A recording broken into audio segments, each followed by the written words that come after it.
கேரள நிலச்சரிவு பற்றி முன்னாடியே ஒரு முறையான ஒரு எச்சரிக்கை கொடுத்திருந்தா இத்தனை உயிர்களை பலியாக விட்டிருக்க மாட்டோம்னு கேரள அரசு சொல்ல, நாங்கள் முன்னாடியே எங்களுக்கு கிடைச்ச தகவல்களை சொல்லிட்டு தான் இருக்கோம்னு வானிலை ஆய்வு மையம் தரப்பிலிருந்து அதற்கான ஒரு பதில் வழங்கப்பட்டது.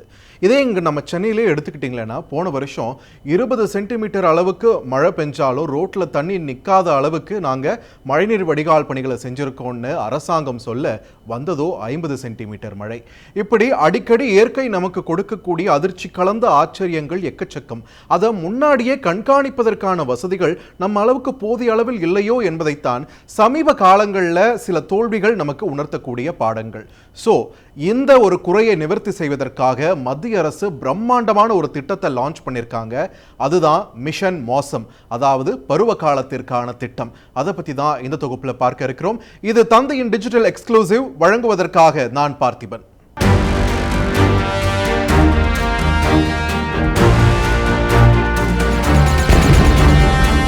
மிஷன் மோசம், அதாவது பருவகால திட்டம், 2000 கோடி ரூபாய் மெகா பட்ஜெட் ஒதுக்கப்பட்டிருக்கக்கூடிய வானிலை கண்காணிப்பிற்கான ஒரு திட்டம்.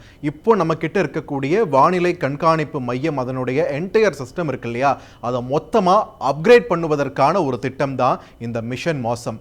மொத்தமாக 5 ஆண்டுகளுக்கான ஒரு திட்டமாக இது அறிவிக்கப்பட்டிருக்கிறது. இதன் முதல் கட்டமானது முதல் 2 ஆண்டுகளுக்குள் செயல்படுத்தப்பட இருக்கிறது. அந்த 2 ஆண்டுகளுக்கு மட்டுமே இந்த 2000 கோடி ரூபாய் ஒதுக்கீடு செய்யப்பட்டிருக்கிறது. இந்த திட்டத்தின் மூலமாக கிடைக்கக்கூடிய தகவல்களை பெற்று அடுத்த கட்டத்திற்கான பணிகள் எப்படி விரிவுபடுத்தப்படும் என்பதையெல்லாம் அவங்க கண்காணிக்க இருக்கிறாங்க. அதை பொறுத்து அடுத்த கட்டத்திற்கான பட்ஜெட்டும் ஒதுக்கப்பட இருக்கிறது. இவ்வளோ பிரம்மாண்டமான இந்த மிஷன் மோசம் எப்படி செயல்படுத்தப்பட இருக்கிறது அப்படின்ட்டு கேட்டால், அதற்கு முதல்ல நமக்கு கிடைக்கக்கூடிய பதில் விரிவுபடுத்தப்பட்ட வானிலை கண்காணிப்பு கட்டமைப்பு தான். ஏற்கனவே நம்ம கிட்ட ஒரு எஃபிஷியன்டான கட்டமைப்பு இருக்கு அப்படின்னாலுமே அதனுடைய திறனை மேம்படுத்துவதற்கான பணிகள் தான் முதல்ல எடுக்க போறாங்க. அதுக்காக ஏற்கனவே 39 ரேடார்கள் இந்த கண்காணிப்பு பணிக்காக நம்ம பயன்படுத்திக்கிட்டு இருக்கோம். டாப்ளர் ரேடார்ஸ்னு சொல்வாங்க. இந்த ரேடார்களுடைய எண்ணிக்கை 39 100 உயர்த்தப்பட இருக்கிறது. ஒவ்வொரு ரேடார் கொடுக்கக்கூடிய தகவல்களையும் சேகரிப்பதற்காக சூப்பர் கம்ப்யூட்டர்ஸ் இருக்கு. இந்த எண்ணிக்கை 100 ரேடார்களாக மாறும்போது அதற்கு ஈக்குவலாக இந்த சூப்பர் கம்ப்யூட்டர்ஸோட எண்ணிக்கையும் அதிகரிக்கப்பட இருக்கக்கூடிய நிலையில் நமக்கு கிடைக்கக்கூடிய தரவுகளுடைய துல்லியம் மேலும் அதிகரிக்கக்கூடும். நமக்கு மழை அளவு அப்படின்றதையும் தாண்டி மழை, காற்று, வெப்பம், இது எல்லாத்துடைய தரவுகளையுமே மேலும் துல்லியமாக்கக்கூடிய ஒரு நெட்வொர்க்கை அமைப்பது தான் இந்த மிஷன் மோசத்துடைய முதல் நகர்வாக இருக்க போகிறது. அடுத்ததான் அவங்க சொல்றது பருவகால மேலாண்மைக்காக கிளவுட் சேம்பர் அப்படின்ற ஒரு விஷயத்தை அமைக்க இருக்கிறார்கள். இது பூனேவில் இருக்கக்கூடிய ஒரு ஆய்வகத்தில் இந்த கிளவுட் சேம்பர் ஆனது அமைக்கப்பட இருக்கிறது. இதுல என்ன பணி நடக்கும் அப்படின்ட்டு பார்த்தீங்கன்னா, வெப்பம் ஏறும்போது இந்த கிளவுட்ஸ், மேகங்களுடைய பிஹேவியர் எந்த அளவில் அதில் மாற்றங்கள் இருக்கிறது அப்படின்றதையும் தாண்டி கிளவுட் சீடிங் அப்படின்ற ஒரு டெக்னிக் நம்ம செய்திகள் நிறைய பார்த்துருப்போம். வளைகுடா நாடுகள் அதை பயன்படுத்தி பெய்யாத மழை கூட பெய்ய வைக்கக்கூடிய ஒரு அதிசயத்தை நிகழ்த்தி கொண்டிருக்கிறார்கள். அந்த மாதிரியான கிளவுட் சீடிங் டெக்னிக்கை இங்க நாம இம்ப்ளிமெண்ட் பண்ணப்படும் போது நமக்கு மழை எந்த அளவில் கிடைக்கும் அப்படின்றதுக்கான அதனுடைய சாத்தியக்கூறுகள் குறித்தும் இங்கு ஆய்வு செய்யப்படும். இதனால என்ன பயன் அப்படின்னு நம்ம கேட்கும்போது, மழை இல்லாத இடங்களிலும் கூட மழை பொழிய வைக்க முடியும் அப்படின்றதையும் தாண்டி மழை எதிர்பார்த்ததை விட அதிக அளவில் ஒரு இடத்துல வருதுன்னா அந்த இடத்துல அந்த கிளவுட்ஸ், அந்த மேகங்களை டிஸ்பர்ஸ் பண்ண முடியுமா அப்படின்ற ஒரு ஆராய்ச்சியிலும் ஈடுபட இருக்கிறார்கள். மழையுடைய அளவை கட்டுப்படுத்தும் ஒரு ஆராய்ச்சி பணி தான் இது. இது இயற்கைக்கு எதிரானதா இருக்காதா அப்படின்னு உங்களுக்கு தோணலாம்.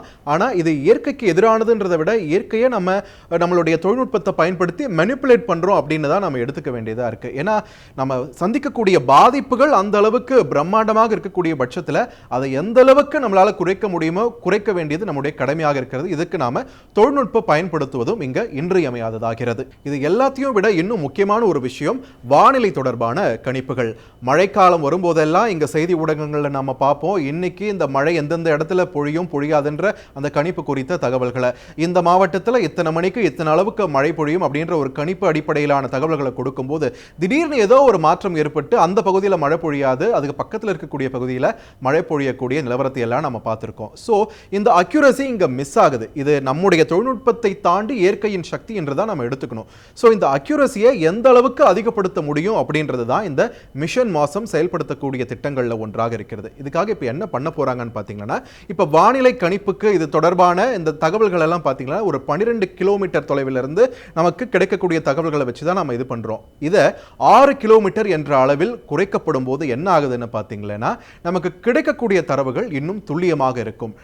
நம்ம பார்க்கக்கூடிய அந்த காட்சிகள் இன்னும் துல்லியமாக இருக்கும், ஹை ரெசல்யூஷன்ல இருக்கும். ஸோ இதனால ஒரு பகுதி வாரியாக, ஒரு நகர வாரியாக இதுநாள் வரைக்கும் கிடைத்து கொண்டிருக்கக்கூடிய மழை அல்லது பிற வானிலை தொடர்பான தகவல்கள் இனி பஞ்சாயத்து என்ற அளவில் கூட கிடைப்பதற்காக வழிவகை செய்யக்கூடியதுதான் இந்த மிஷன் மாசம். ஏற்கனவே சில மாசங்களுக்கு முன்னாடி கிராம பகுதிகளில் மழை பொழிவு, வெயில் இது பற்றியான தகவல்கள் எல்லாம் தெரிந்து கொள்வதற்காக ஒரு போர்ட்டலை மத்திய அரசு அறிமுகப்படுத்தி இருந்தாங்க. ஆனால் அதில் கிடைக்கக்கூடிய தகவல்கள் அந்த அளவுக்கு துல்லியமாக இல்லை என்பது ஒரு பொதுவான புகாராக இருக்கிறது. அந்த புகார்களை எல்லாம் நிவர்த்தி செய்யக்கூடிய பணிகளை சாத்தியப்படுத்தப்பட இருக்கிறது இந்த மிஷன் மாசத்தின் மூலமாக. ஸோ நம்முடைய பருவநிலை என்ற இந்த பிரம்மாண்டமான இயற்கை அமைப்போடு நம்ம மோத போகிறோமா, இது ஆபத்தில் முடியாதான்னு சில பேர் கேள்வி எழுப்பலாம். ஆனால் நம்ம இயற்கையோடு மோத போகிறதில்ல. மீண்டும் மீண்டும் அவங்க சொல்கிறது அதுதான், நம்ம மெனிப்புலேட் தான் பண்ண போகிறோம். ஆனால் இதை பண்ண போகிற முதல் நாடும் நம்ம கிடையாது. ஏற்கனவே அமெரிக்கா, சீனா, வளைகுடா நாடுகள், இந்த மாதிரியான நாடுகள் இதை செயல்படுத்தி இருக்கின்றன. இதில் இந்த லிஸ்ட்டில் இப்போ இந்தியாவும் இணைய போவது நமக்கு ஒரு பெருமையான விஷயம் தான். இது இன்னைக்கு நினச்சி நாளைக்கு நடக்க போகிற காரியம் கிடையாது. ஒரு 5 வருஷம் ப்ராசஸ்ன்னு நான் ஏற்கனவே சொல்லியிருக்கேன். இந்த 5 வருடங்கள் தாண்டி ஒரு முழுமையான மேம்படுத்தப்பட்ட வானிலை கண்காணிப்பு கட்டமைப்பு நமக்கு கிடைக்கும் பட்சத்தில் அது சாமானிய மக்கள் அப்படின்றதையும் தாண்டி நம்ம நாட்டின் முதுகெலும்பாக இருக்கக்கூடிய விவசாயிகளுக்கும் இன்னும் பெருமளவில் பயனளிக்கும் என்று சொல்கின்றனர் துறை சார்ந்த வல்லுநர்கள். ஸோ வெயில், வெப்பத்தின் தாக்கம், மழை காலத்தில் மழை பொழிவது அதிகமாக இருக்கும்போது அதை கட்டுப்படுத்தணும், குறைவாக இருக்கும்போது அதை அதிகப்படுத்தணும், மழை பெய்யாத இடத்துலையும் கிளவுட் சீடிங் மாதிரியான தொழில்நுட்பங்கள் பயன்படுத்தி மழை பொழிய வைக்கணும், இடி மின்னலால் ஏற்படக்கூடிய மரணங்களை கட்டுப்படுத்தணும், காற்றின் தரத்தை மேம்படுத்த வேண்டும். இப்படி நிறைய அட்வான்ஸ்டு திட்டங்களோட ஆராய்ச்சியில் ஈடுபட்டு கொண்டிருக்கிறார்கள் நம்முடைய விஞ்ஞானிகள். அதை மையப்படுத்தி தான் ஃப்ரேம் பண்ணப்பட்டிருக்கு இந்த மிஷன் மாசம்.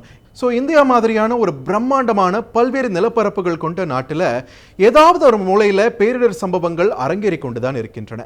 இதை கண்காணிப்பது எந்த அளவுக்கு முக்கியமோ அதே அளவுக்கு இது நம்முடைய கட்டுப்பாட்டில் எடுத்துக்கொள்வதும் முக்கியமானதாகிறது. அப்போதான் இந்த மாதிரியான பேரிடர்களை தவிர்ப்பது அப்படின்றதை தாண்டி பல உயிர்களை காக்க முடியும் என்பதும் இங்கே நிதர்சனம். இதை இந்த மிஷன் மாசம் எந்த அளவுக்கு சாத்தியப்படுத்த இருக்கிறது அப்படின்றத நாம் வரும் காலங்களில் தான் தெரிந்து கொள்ள இருக்கிறோம். மீண்டும் இதே மாதிரியான ஒரு இன்ட்ரெஸ்டிங் செக்மெண்ட்ல உங்களை சந்திக்கிறேன். அதுவரைக்கும் தொடர்ந்து இணைந்திருங்கள் தந்தி தொலைக்காட்சியுடன். செய்திகளை உடனுக்குடன் தெரிந்து கொள்ள உடனே சப்ஸ்கிரைப் பண்ணுங்க.